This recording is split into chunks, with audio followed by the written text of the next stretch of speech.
This is National 9 News with Kelly Connolly. HIH boss Ray Williams released from prison after serving 3 years for Australia's biggest corporate collapse. The last thing in the world I would ever have wanted was for HIH to fail, for people to be hurt.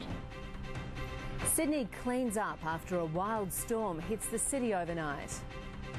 The kayakers who paddled into the record books celebrate through the night. And the scaled-down Golden Globes get underway in Los Angeles shortly.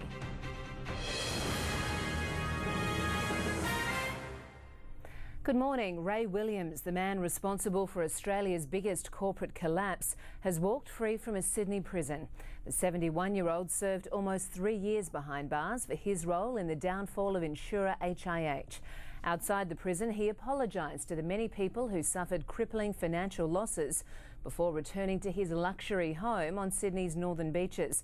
Reporter Simon Boda has the latest. Thanks, Kelly. Ray Williams was released from Silverwater Prison this morning. The 71-year-old walked out of jail right on 9 o'clock. He was greeted by a relative and was put into a car before he made a brief statement to the media where he said he regretted the collapse of his company HIH Insurance 7 years ago. All I would like them to understand is that the last thing in the world I would ever have wanted was for HIH to fail, for people to be hurt, and for people to suffer financial loss.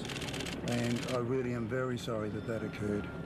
So if you don't mind, if I could just leave it at that, and I really would like to get home and spend some time with my family. They've been so wonderfully supportive, as have our friends and even so many of the HIH staff. So as I say, I'm really grateful for that. So if you don't mind, if I could just leave it at that, and would really very much like to go home. Thank you.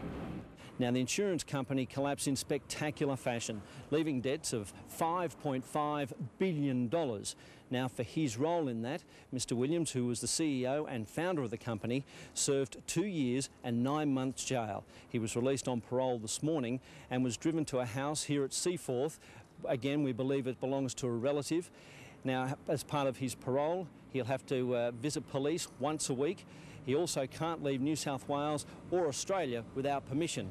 He also cannot be involved in managing a corporation or a company for another 10 years. Back to you, Kelly.